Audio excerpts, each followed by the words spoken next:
All right, folks, welcome. Thanks so much for joining us here today. Nice to see so many folks joining us for the conversation. Um, this is a new webinar series that Environmental Defense is doing. It's the first of its kind for us in Alberta.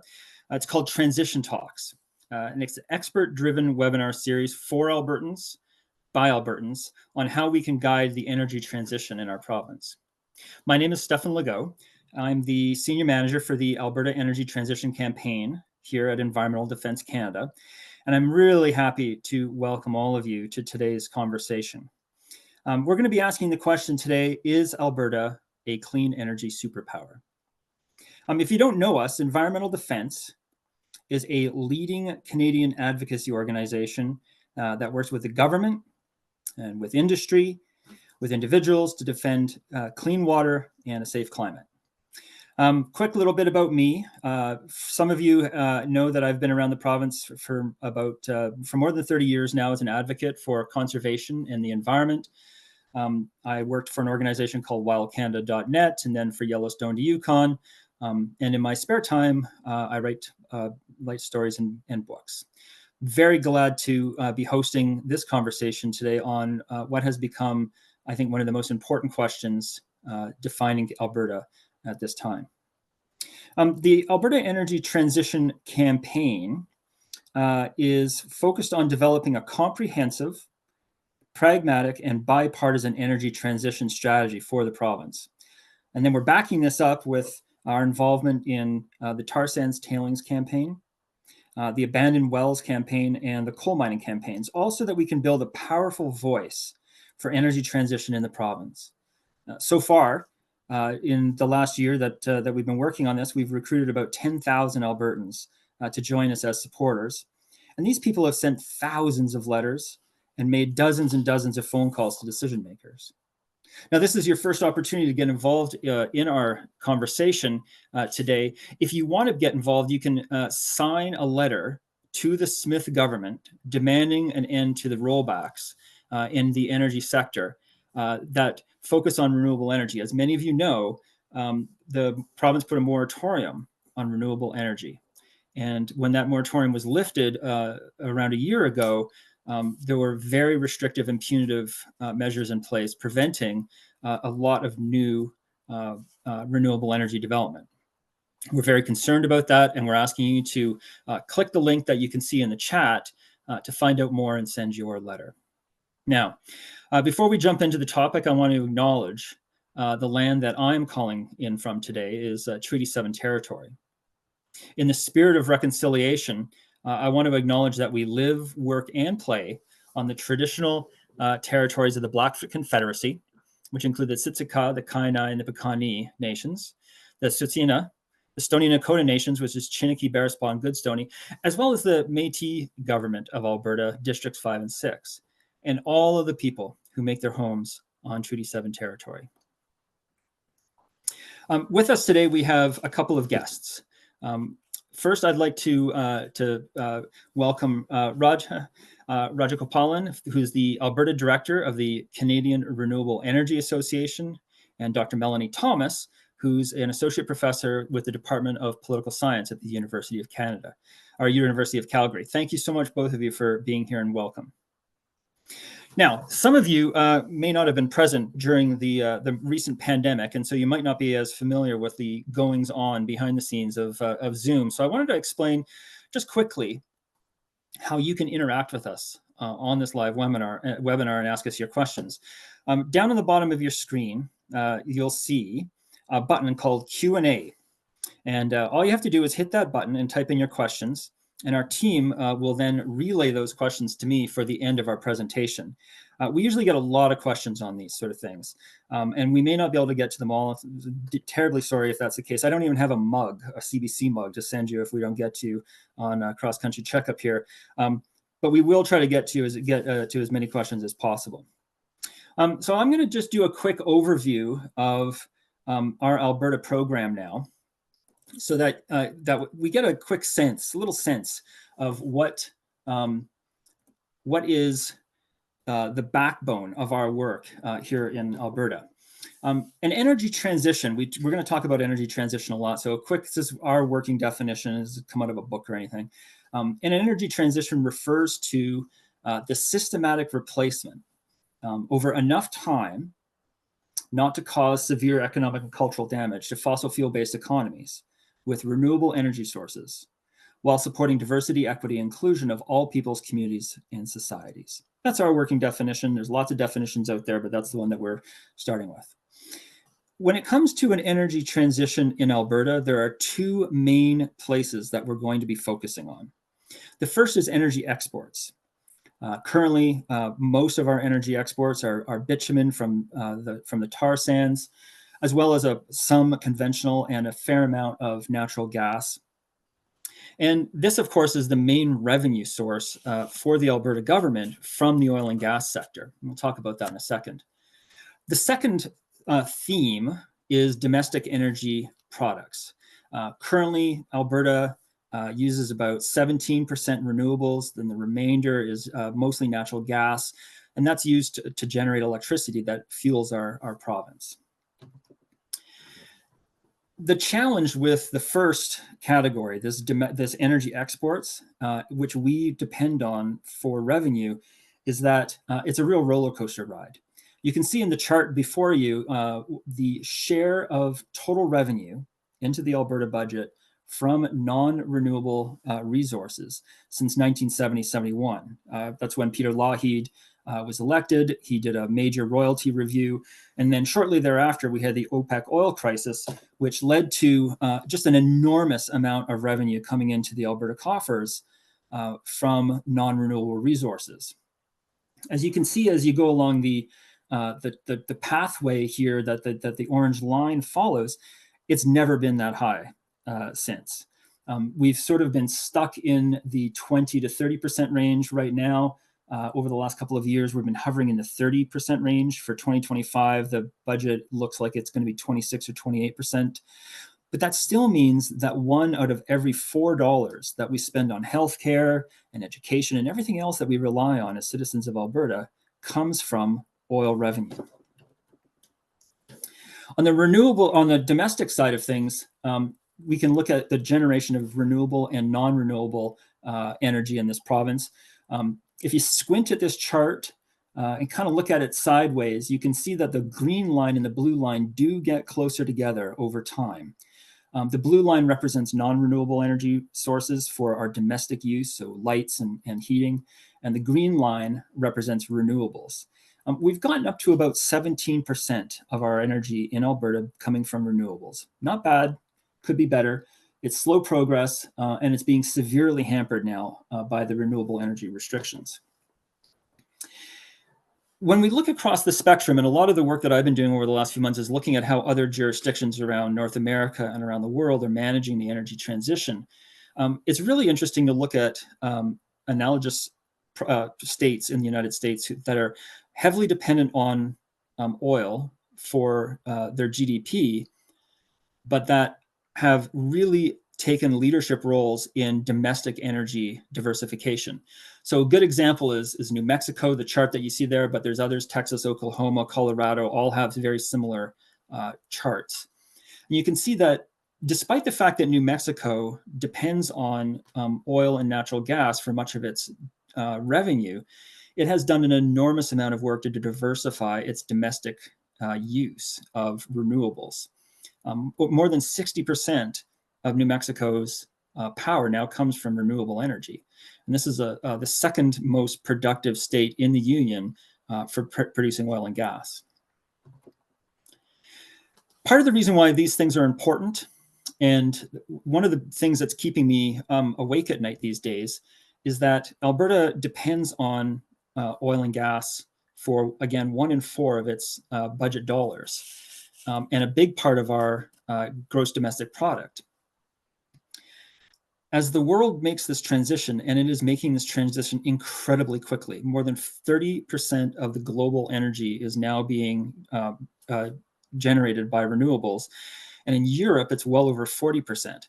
The chart that you can see here is produced by the European source, Eurostat. you can see that there's one line in this chart starting in the 1990s and leading up until the present day that is going up, and all of the others are going down. The line that's going up is renewable energy. Everything else is going down. As Alberta and Canada scramble to find a market for what is the dirtiest and most expensive oil in the world, places like Europe and Southeast Asia are all turning towards renewables. And places for us to sell that material is going to run out very quickly. I want to turn it over now to our guests and thank them again for being part of this conversation. I'm going to ask Radha to join us now. Radha is the Alberta Director for the Canadian Renewable Energy Association, CanREA. Today, she's going to be talking about renewable energy opportunities and the industry perspective with us, looking at the challenges and the opportunities for our province moving forward. Remember that if you have questions, use the Q&A feature at the bottom. Alex will, one of our comm staff will collate those questions and give them to me, and we'll hopefully get through them at the end. So over to you, Radha.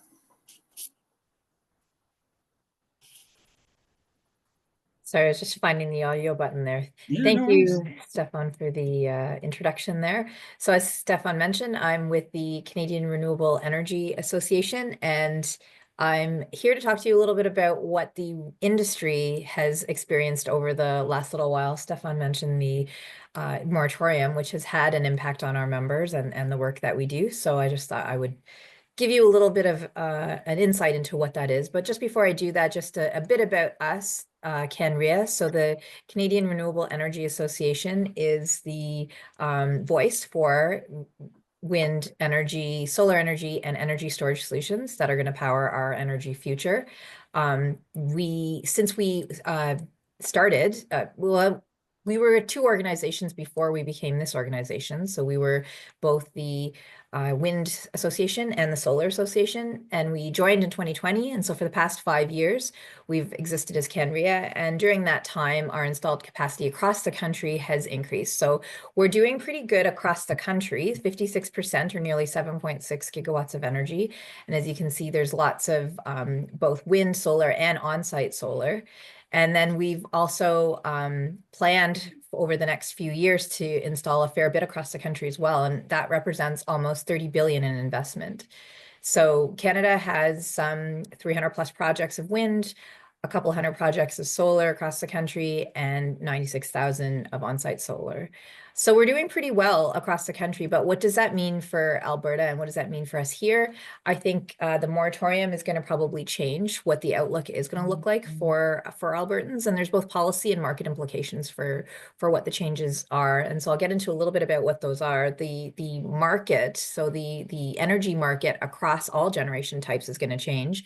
The government has undertaken a very big change called the restructured energy market. And as part of those changes, they're introducing a number of different distortions into the market in order to allow for reliability. Their goals are reliability, affordability, decarbonization, and an efficient system. And so I think the products that they're hoping to introduce to help achieve those various different goals, they're hoping will be positive, but not all of them are, and they're obviously going to affect different generators in different ways. So for example, for us, that means that the introduction of something called negative pricing, which is how they price the products in the market, are gonna be differentially affecting renewables for something called ancillary costs, which are all the extra costs for the fact that renewables are intermittent. They're going to allocate on a cost causation principle, which means whoever's causing the costs. And even though there are ways of dealing with renewables intermittency, for example, introducing energy storage or other products, I think the understanding is that it could be a large cost to renewables for some of these ancillary services, although it is across the board that that gas generators too need the extra incentive to be reliable. And then the big thing there is that they're going to try to do this in a very short condensed period of time, which means they're going to they're not going to consider what they normally do for market changes, which is to go through the Alberta Utilities Commission, and instead they're going to try to use consultations and process the restructured energy market through that, and have it run, and then look at some of the Utilities Commission and quasi-legal processes that are normally in place after. So that means that there's really only a limited time for stakeholders to express their concern or their input around that. The other issue here is that much of the renewables we have in the province are in the south, and so they are delaying the build of transmission to relieve some of the congestion that currently occurs for renewables in the south, the southeast and the southwest. And what that means is that they're moving to charge generators, which they currently don't do for the transmission. And that's going to have a one-sided impact on renewables, because we're the ones who need the most transmission build out for the south and southeast and southwest. In terms of recent policy changes, we're working with government on some of the pieces that Stefan had mentioned as well that have been the result of the moratorium. The policy changes include reclamation security. There's recycling that was recently introduced. There's agricultural coexistence, which basically means that when you build a solar or wind farm, you also have to, on certain classes of land, show that you're developing the land in some agricultural ways. So whether it's animal husbandry, so animals, or whether you're growing crops, you have to show that that's happening. And then viewscape restrictions. You have to be a certain kilometerage away from the views that folks have to be able to see the mountains and other things that are deemed as significant viewscapes. So those are some of the challenges that we're experiencing. In terms of our opportunities, there are ways that we can still meet our net zero goals in Alberta. There are some things that the ASO, so the Alberta Electric System Operator, can do, including building interties, increasing the number of batteries on the landscape. As I mentioned, you can increase the reliability of renewables by having those batteries there, procure geographically diverse supply, and then put solar on every rooftop. These are ways that we can help to achieve the goals that we do need to meet the energy transition in 2050. So I'll stop there. I think that there's going to be lots of scope for discussion, I think, as we move into that. But I'll let the other panelist here, Melanie Thomas. Yeah, well, that is fantastic. You crammed an awful lot into a short period of time, and we're incredibly grateful. I wish that we had an hour for each of you. I do have one question following up on what you were talking about, and this really comes down to future opportunities for young people and professionals getting into the business. Can you talk a little bit about what you think is the future of employment in renewable energy? And I mean, I don't think any of us believe that it can compete both on a price scale and in volume with oil and natural gas. But I'd be very curious as to hear what you think about the future of that employment market. Yeah, sure. And I was sharing a slide, but I think it got kicked off there. It's just about how people view the electricity sector and what they think about the benefits and the pay on it. And there's a comparison here I had on the slide between electricity and renewable energy. And I think people generally think that renewable energy is just as good as what currently exists in the electricity sector. I think the outlook is pretty positive, and globally, really, of folks knowing that there is a transferability of the skills people are currently have in, say, the oil and gas sector or other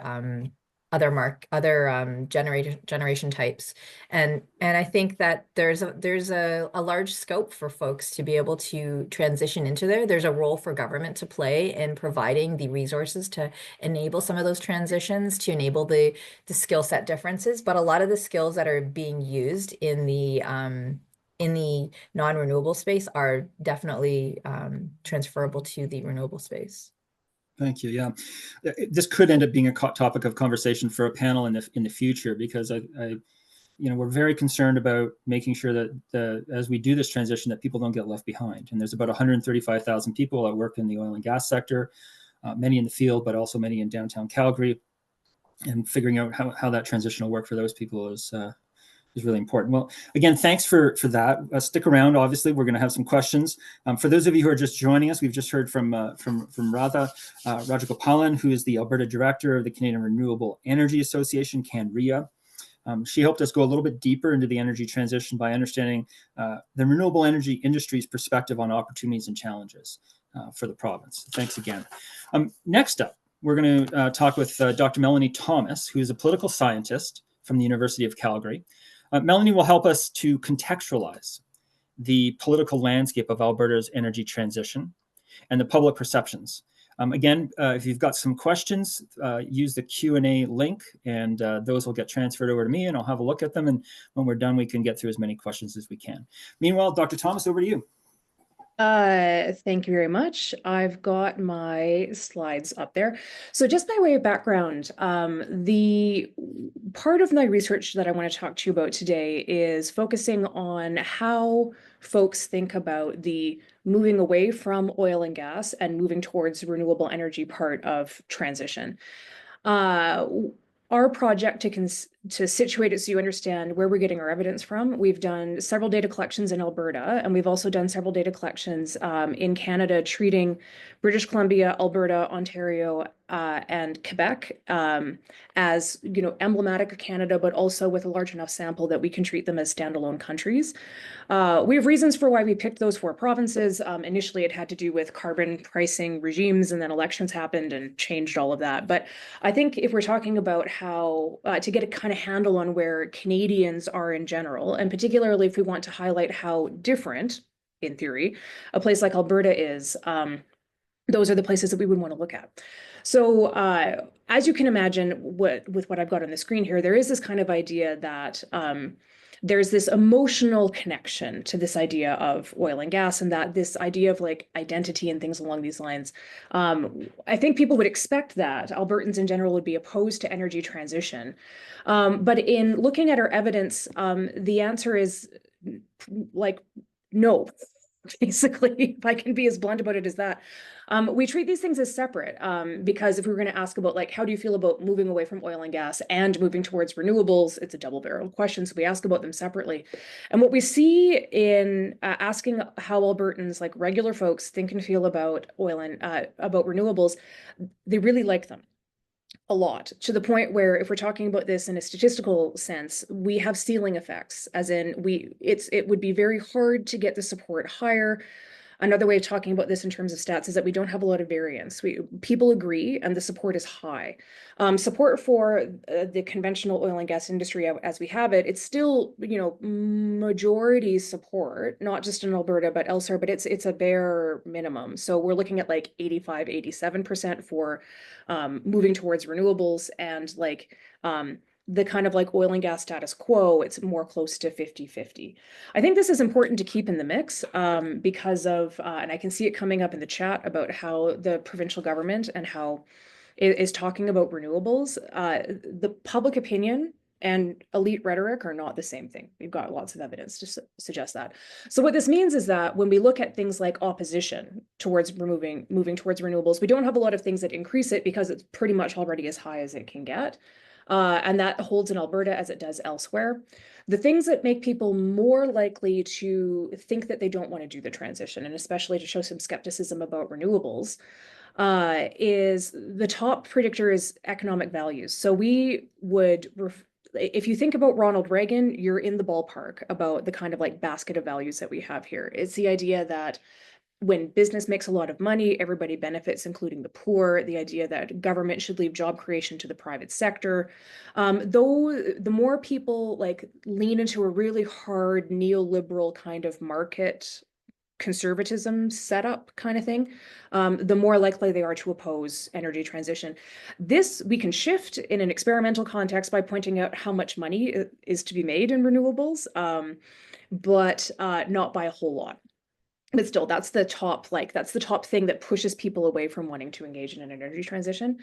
The other thing that comes up, and if you've read anything about the kind of like origins of the settler state and John Locke's "In the Beginning Was America" and all these sorts of things, would be unsurprising to see that understanding the economy in that way, and then understanding the place of Indigenous peoples in the land, go hand in glove. which means that one of the other big predictors of opposition to transition is how people feel about Indigenous folks, specifically if there's any kind of resentment towards the idea that maybe Indigenous people should have something to say about the land, what's under it, and what we should do with it. So the more hard people push against that idea, and the more people want to exclude Indigenous folks, the more likely they are to oppose transition. The other thing that comes up with, and this is the reason why I had that image on the slide, on the first slide, one of the things that we've done is we've applied the insights that we've learned, especially from the United States, about polarized partisanship. When we say polarized partisanship, what we mean is that people's like understanding of themselves as a person is really intimately connected to how they feel about this thing. And so in the States, and you can see this coming through lots of American politics, how people feel about the Democrats or the Republicans is where we've developed this idea. We borrow that and we see, can we apply it to how people feel about oil and gas? Hence that I love Alberta oil and gas, all these other sorts of things. And it turns out that we can. It turns out that the overwhelming majority of folks don't have this. We ask 5 questions, and if somebody scores a 0, it means that they're just not feeling it across all 5 questions. We find in all of the provinces that we ask it, that we can find people that max out the scale to all 5. And so if you're talking to somebody from Quebec or BC and they say, oh, Alberta, blah, blah, blah, like that, this is the sort of thing that doesn't happen in my province, we have evidence that says no. Where Alberta is different than the other provinces, I would say it's variations on a theme. Most folks don't have this kind of polarized industry identity, even in Alberta. But Albertans are more likely to give an answer that suggests that some part of how they understand themselves is tied to this. They'll pick 1 out of the 5. And they're more likely to pick 1 out of the 5 than in other provinces. So still, most folks don't feel it, but in Alberta, you feel it a little bit more. And this leads, when people, the higher they score on this particular kind of politicized identity, the more likely they are to support conventional, the status quo with respect to oil and gas. One thing that we see that does make Alberta different than other provinces is perceptions of what makes the province prosperous. So we ask people how important they think oil and gas is for their personal prosperity, their community, their province, and Canada as a nation. And Albertans, even if they say oil and gas doesn't matter for any of these other things, they'll still score really highly, saying Alberta as a province doesn't have a lot going on for it if oil and gas is not doing well. I think we can have conversations about the Alberta advantage and how we think about like the low tax context and what this means in terms of our understanding of prosperity. It feels very fatalistic to me listening to folks talk about this, but if I were to find one thing where Albertans are fundamentally different than other Canadians, it's their understanding of the financial reality of the province. And then what isn't it? And this is where I think some folks, where all the stereotypes are, is that the reason why Albertans might be different, or the stereotypes that get applied to people in the province as to like why they think and feel a certain kind of way. This idea that it's because people work in oil and gas, that's not it. It's because this idea that Albertans are just more conservative, they're not in terms of where they fit on the left-right spectrum. But that's also like, it works in Alberta the way that it does elsewhere. The incidence of Conservative Party of Canada partisanship is higher in Alberta, but it's also higher in Saskatchewan and the BC interior and other places like that too. And so the idea that it's federal partisanship, it's not really that. And in terms of things like regional alienation or like Western alienation, thinking that your province comes second to others or that the federal government just doesn't see you as important, that doesn't matter as much as some of the other things that I've focused on, including these ideas of economic values. And what we're seeing, if we're looking at this idea of like, so what is the government of Alberta doing? They have captured that polarized fringe of people who are like, they feel personally aggrieved when somebody says something negative about oil and gas. Like their understanding of themselves is closely tied to industry. It's not the folks that work in it, it's other things. Those folks, the political elites capture that particular fringe, and that's where you get some of the rhetoric that you're seeing.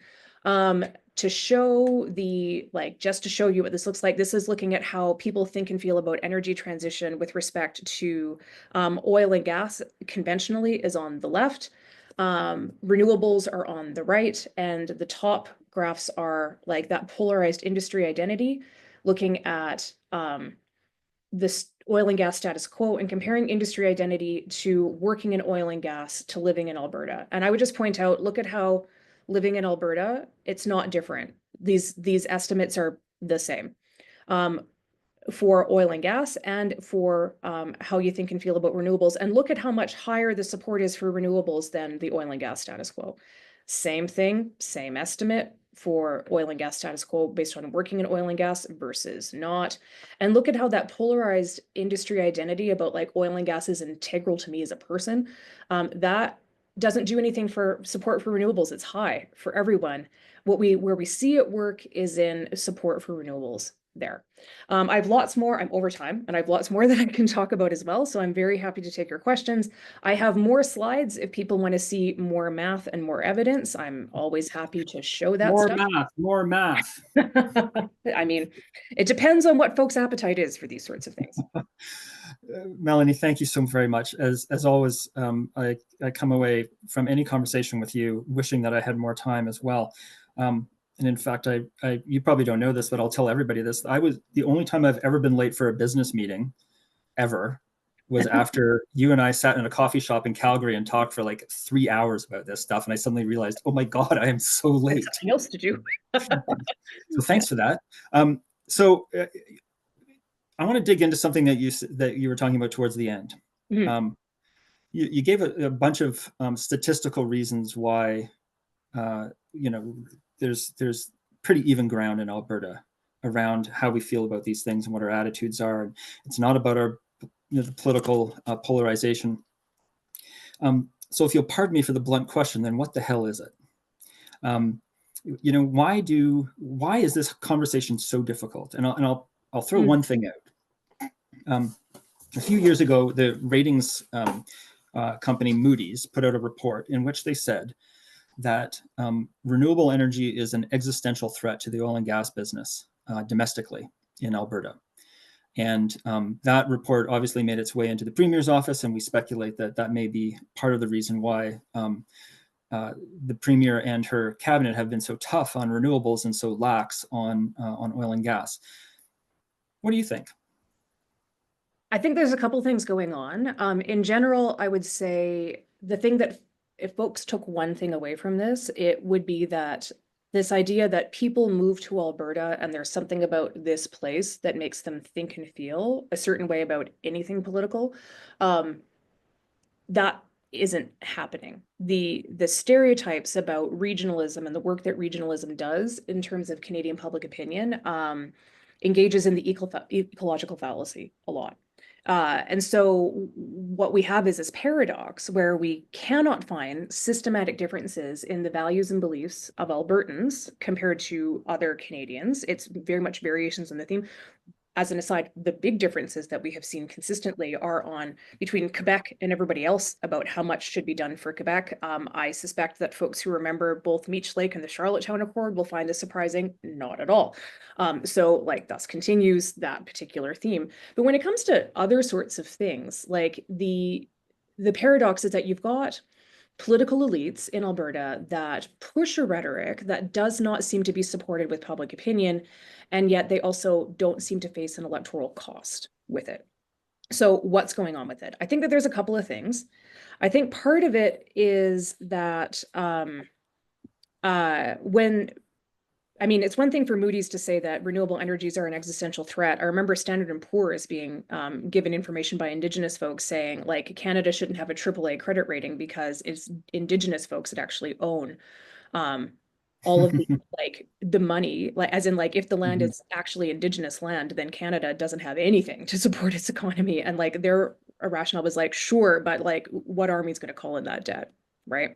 I think it's different so I take, those sorts of things with a bit of a grain of salt. This idea that oil and gas is existential. I think part of this is that I'm a born and raised Albertan, and I'm a born and raised rural Albertan too. So like anything I say about Alberta also holds for like urban versus rural. Like if I had a bee in my bonnet, it's about like people making claims about place doing stuff that it doesn't. My read of it is that Alberta is actually not a very entrepreneurial place. We have a really hard time imagining where our wealth comes from, if not this. And it's interesting if I'm looking over the past 10 years, how the industry's changed, even from who government's talking to. So the Notley government was talking to the major transnational players, and they've exited. I remember Andrew Scheer coming in the lead up to the 2019 election, saying he was talking to the Alberta oil patch, and there was a list of names, and lots of folks were like, who? And then it turns out that that seems to be the new set of players, and they're local and they're regional. And I mean, maybe it's unfair for me to characterize it this way, but they're folks that don't do business outside this very particular context. And so what I suspect is going on is that we've had a golden goose and people are scared, I think maybe with cause, that this might be the only way to make money. I think the conversation in Alberta is difficult because of that fear. And because if we're going to change it, we have to actually address things like, how are we taxing to fund the operations of the state? And this is the sort of thing where, there's a reason. That's the third rail of Alberta politics. I mean, yeah. So, I mean, we would need leaders that were actually prepared to like help folks have that kind of hard conversation. And I don't think that we have them right now. I know we don't have them right now. So. Thank you for that. I really appreciate that answer. And again, there's so much more that we could dive into. I'm going to get to some audience questions now. First question that I've got here is from Brian. I'll just throw it out. I think, Radha, you'll probably be able to take a crack at this one around. Brian wants to know, should we be advocating for a regulated electricity market or a regulated electricity system? Of course, Alberta is the only province in Canada that doesn't have a regulated system. Should we be looking to go back?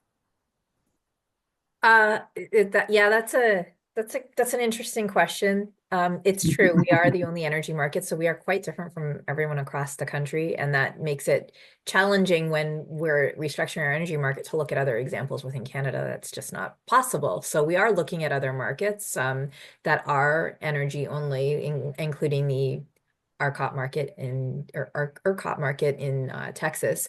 So I don't know whether it's a should or could. I think we have what we have, and people have generally, like in counter, I guess, to Melanie, have been pretty entrepreneurial in terms of trying to agree that the private market works really well for being able to decide what we need and how things should be set up. I mean, wind and renewables generally did quite well when the market was left to be as it was. And so the fact that they're introducing these distortions into the market and changes to help increase the reliability does beg the question, should we be moving in a different way? But I don't know that it's actually, the bigger question is it possible to? I think people have gotten so used to having an energy only market that the possibility of even considering having it be something that's run centrally would be very challenging, I think, for folks. So I don't even think it's a possibility. There are some aspects, though, for example, energy storage, which are trying to be procured by government in order to help build up the energy storage, because there's a recognition that that's a very necessary part of the market. So there might be aspects of it that we'll see will have some sort of central role, but I don't think the market as a whole is going to move that way. And I tend to agree that it would be, at this point, it would be an incredibly difficult thing for Alberta to go back to a regulated system. Yeah. After 30 years of deregulation. I also want to say that I think we found a topic for our next panel, which is Alberta an entrepreneurial province? Yeah. That was one of the first times I've ever heard anybody say that we're not, but it resonates. We're a little stuck, aren't we? So to this, I would say, I mean, I appreciate the point. I think that there are lots of people who are doing like genuine good entrepreneurial stuff. It's so I live in Calgary and I listened to the unconventional panel, and I remember they actually did this, like it's a panel on the morning show for the CBC, and they actually did one of these things where they had various people, and it was like if we can't rely on oil and gas, like what's left? And the people actually said, we're nothing without it. which I mean, to me is like, that can't be an entrepreneurial answer for sure, which is also what got us thinking about this in terms of like understanding identity and how people understand themselves. And so Mhm. it's like this, so I take my colleague's point very well, that like there Yeah. is lots of good entrepreneurial stuff. I would also say, having kept an eye on the questions in the chat too, that like it's interesting to see what gets supported by government and what gets stymied by government. Like Yeah. there's the free market, and then there's the thumb that gets put on the regulatory scale, so to speak. Yeah. And we see things like, it's oil and gas being regulated the way that renewables are by this government? No. If we're talking about environmental impacts, I think if we're going to have a candid conversation about that, we can acknowledge the environmental impacts of renewables. And if we're going to put them into like a scale, like they're nothing like a tailings pond, right? Yeah. And if we're Yeah. looking at this in terms of like rural folks having grown up on having a hell of a time with like land agents that basically that actually said to my parents' faces, you're fools for putting a crop in because you're not making money on this the way that they would make money on like drilling for the sweet gas that's under your land, and Mhm. actually like wrecked the crop in the field when they didn't have permission to do so. And then listening to like what we need to do to protect like agricultural land from like a solar farm, like these things are not the same. Yeah. They're not. One thing that you just said that I'll quickly point out to our listeners, there's an interesting organization that's doing communications work in the renewable and climate field called Reclimate. And one of the Amber Bennett manages that campaign, that organization out of Calgary. One of the things that some of their polling has revealed is that there's an incredible this also may be Jared Wesley out of the University of Alberta, that there's this difference between what Albertans perceive to be the employment level, for example, in oil and gas. So when asked blank, how many people do you think, how much of our population works in the oil and gas sector? People say 40%. The reality is it's less than 5%. And so, that 5%, of course, has an outsized impact from wages. So the caveat I'd put on that is that if we're talking about people directly involved in oil and gas extraction, or like actually like getting it out of the ground and doing something with it, that's correct. If we're looking at corporate stuff and the people who would be in corporate Calgary saying, oh, I work in industry, but they're a lawyer that works for a firm, or they're like in-house legal counsel, or like all of that stuff. It used to be up to about 1 in 4, and I think it's closer now to 1 in 5. It's Well, that's really good it's like Calgary becomes, you take out the oil and gas, and Calgary becomes like a raging public sector town. Yeah, So, sure it does. I've got another question here from Jerry from Edmonton. Thanks for your question, Jerry. This is specific to Radha's presentation. You were talking about consultations that were ongoing, and Jerry wants to know whether or not CanRIA is involved in those consultations. And then he also asks, is the government involved or supporting education for those who are making the transition away from the fossil fuel sector into the renewable sector? Yeah, so CanRIA gets involved in all of the consultations related to the industry, and government prefers to work with us because we are the voice for industry, in the sense that we gather the opinions of everybody, consolidate them, and can give them something that we have gone to members and gotten some sort of consensus around. And so they appreciate that rather than them having to do that themselves. So we're definitely involved in all the consultations with government on these various different topics. In terms of education, energy transition has not been a focus for this government. So this particular government has not done a lot on educating people on what it means to transition and what the transition will look like and what sorts of activities need to occur in order to get there. There are lots of private sector groups. There's the Alberta Energy Futures Lab, which I believe does a lot of work on energy transition. There's other folks who are interested in sort of the education piece of it as well. So I think that Albertans as a whole have to rely on some of these nonprofit sectors to do a lot of that work. The government has not taken much of a lead on that, as far as I can tell. All right, thanks for that. That's really helpful. I should point out that there are a number of other organizations that work in the space that we do, that are helping to shepherd that transition. So there's an organization called Iron and Earth that does a lot of work in helping oil and gas workers make the transition to renewables. There's a lot of applicable and similar skills in those trades.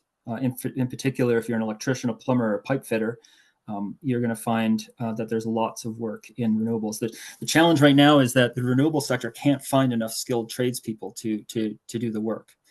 It's not that there isn't enough work, it's that there's not enough tradespeople to fill the jobs. Let me ask another question here. This one's more for Melanie, I think. You talked a little bit about the regulatory environment, and I know that none of us are necessarily regulatory environment type experts, but I think that this applies, Mel. The question is, are oil and gas projects facing the same restrictions as renewables, like landscape impact and reclamation rules? And I think anybody who's been watching the news today will have seen that just yesterday, a story broke about how the province is considering using public dollars to speed up the reclamation process. So you and I would pay for multi-billion-dollar profit companies to clean up their mess, not unlike when your mother comes into your room and tells you to clean up your mess and then does it for you. Melanie, what do you think about that challenge, this disparity or discrepancy in restrictions on renewables versus oil and gas? I mean, these are choices, right? And they're choices that speak to government priorities and ideological priorities, and also understanding about, like, it's back to those economic values again. And so I'm not surprised that powers through as one of the most important predictors that we have of like how somebody, how they might think about transition based on things that they hold dear. And the thing that I find striking is that, like, it's been known with the Auditor General of Alberta for a really, really long time that the backstop and the liability for things like orphan wells is with the public. So it's going to be expensive, and it's going to be something that the public is going to be on the hook for. And it's known, like, this is one of these things where we've been looking at it for quite some time. Because I could see it in the Q&A, it's just like acknowledging that, I think, does not dismiss the fact that any of this kind of technology is going to need to be cleaned up, right? But this idea that, I mean, municipalities, these association of like rural municipalities in Alberta too, has been really clear that the abandoned wells and the oil and gas firms that like do stuff and then by regulation are required to pay taxes on it and then just don't. It's one of these things that's actually making it really difficult for municipalities to do the kind of work that they need to do because the province doesn't let them raise revenues in other kinds of ways. And so, I mean, to call it a double standard, I think is being a bit cute, if I'm being candid, because like it is obvious that it's a double standard, where if the kind of rules were applied to, say, oil and gas, but I mean, and this is where I think identity matters, because I remember suggesting this to folks. Growing up in the southwestern corner of the province, we spent a lot of time at Waterton Lakes National Park, which means that when you drive there, you see now lots of wind development, as you should, because the wind blows there in ways that it doesn't anywhere else in the province. But people will complain that it ruins the view. And the thing that gets me is just kind of like, I also think that the giant transmission towers also ruin the view. And so why are we okay with that, but not the windmills? And I mean, I'm guessing there will be ecologists and biologists that understand that like both of these things affect wildlife in different ways. And in conversations with folks, just trying to like highlight these as potential examples, people have actually said to me, so this is anecdata, and so take it as it is, that they actually think that things like the big electrical wires and the pump jacks don't ruin the view the same way that the windmills do. And part of me is like, okay, so that's not objective, though. That's a choice in how you're perceiving the observation of the environment. And I'll be the first person to say that objectivity is something that doesn't exist. People can try to be analytic, but this idea that we are approaching everything in this kind of emotionless kind of way, and that's where we're drawing all of our conclusions from, is people do not behave that way. Frankly. And so part of me is like, I teach my students, this is maybe not your goal. Your goal is to understand yourself and understand your emotional reactions and understand why you're reacting to these things the way they are.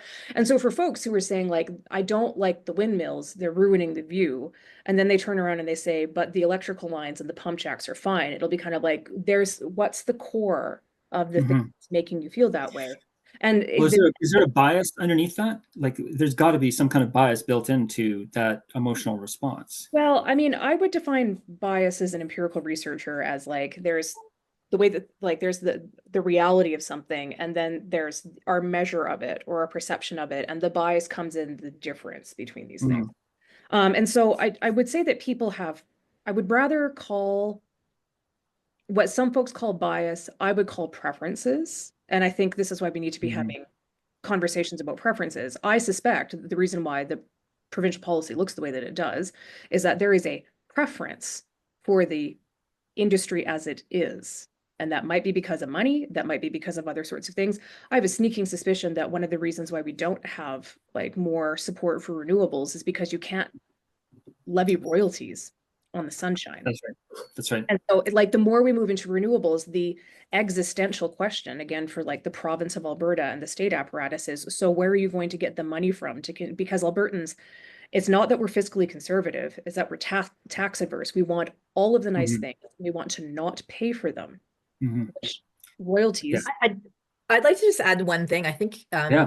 I think I'd also like to say that facts don't seem to matter as much either. So for example, we're talking about reclamation security and cleaning up the mess that's made. Sure, renewable spaces will have to be cleaned up, but there's several things there, right? There's the fact that these projects can be repowered. So even if they die, the windmills, somebody else can come in, put in whatever the new technology is for windmills, and you can run again because these sites can be repowered. Secondly, there isn't even, and the reason that there isn't any abandoned site across North America is because you can repower, but there is not even one across North America, a single renewable site that has been abandoned.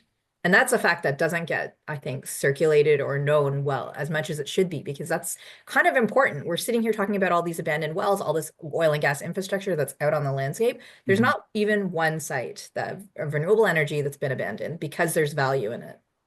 Yeah. I could also add, because it's one of these things that's come up in the questions about like, if we're aware that like there's a law that says that industry's got to cover orphan wells, yeah, but go read what the Auditor General says. Like, does that law ensure that there's enough to actually do the remediation at the estimates that they have?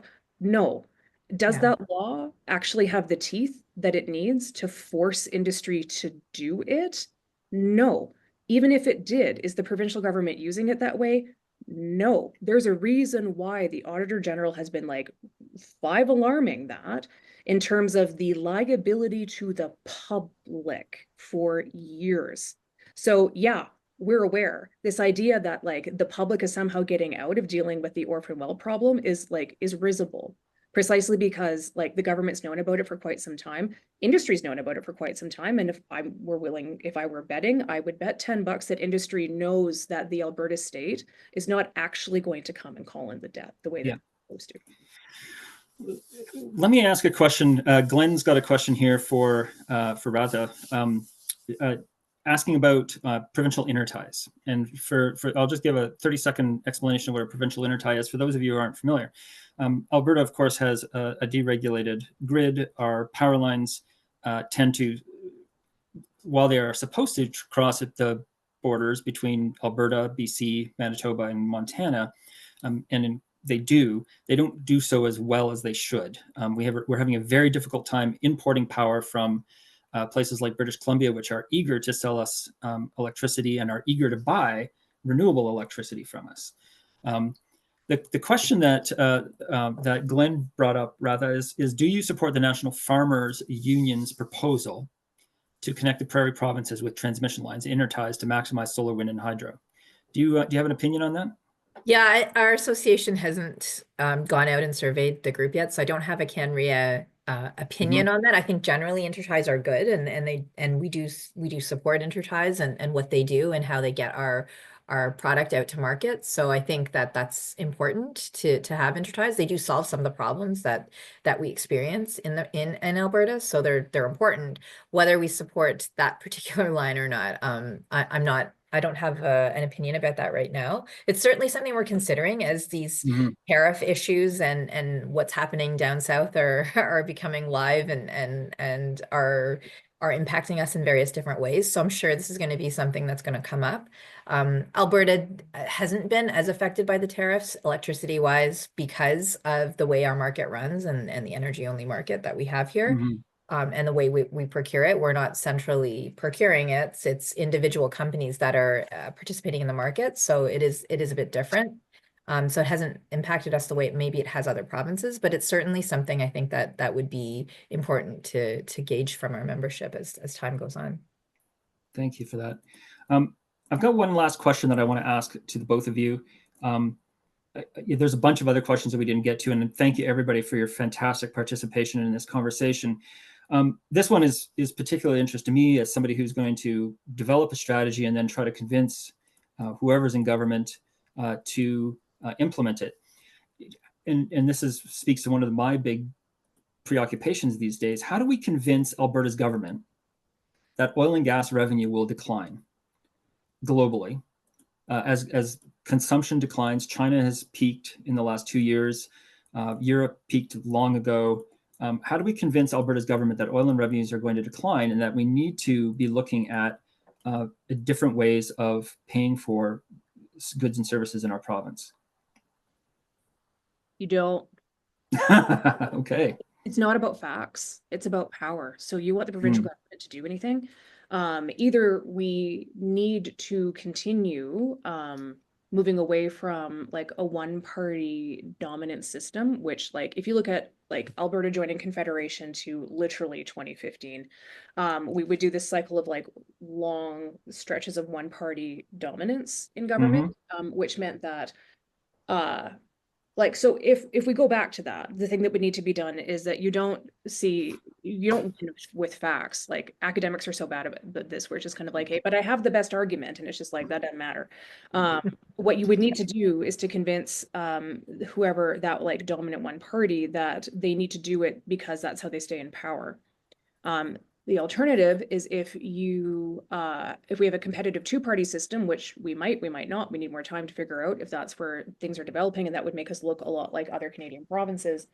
Then you would need to convince both parties that this is what we would need to do. I would call it a valence issue. It's one of these things where it is happening. Everybody agrees that it is happening. And the question is whether or not, how we're going to deal with it.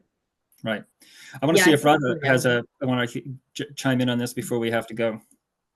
Yeah, no, I was going to say, I think it's a reality that there's going to have to be some other source of revenue. I mean, it's going to be a provincial tax, and Albertans have to recognize that that's going to happen sometime. This is me taking off my CanRIA hat and figured as much, yeah. But because I don't know what the opinion is of CanRIA, but I mean, let's face the facts. We are going to have to find another way to pay for things, and it can't just be oil and gas, because whether we want to or not, the energy transition is happening. So whatever the government is trying to do to stall that or to move in other directions, they can continue to do that, but it's happening. It's happening everywhere around the world, and we're eventually going to have to deal with that.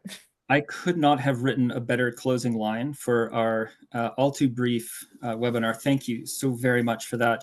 One of the things that I want everybody to consider, please, before you take off, is to send a letter. We are powered by the development of, as Melanie was saying, the creation of power, and power comes from involvement and action. So please take a moment, send a letter to your MLA, to the Minister of Energy and the Premier, asking about renewable energy. And then again, thank you everybody for taking time today for joining us to have this conversation. We're really grateful. We're really looking forward to continuing this conversation offline, but also in future presentations. A big thanks to both Radha and to Melanie for your amazing participation.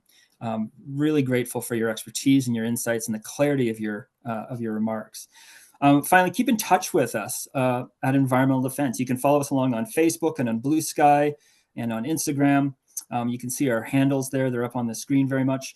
A big thanks to the behind the scenes folks, Alex and Emily at Environmental Defense, who actually did all the work on this. I just showed up and said a bunch of words. So thanks to you guys for your amazing work, and look forward to seeing you the next time.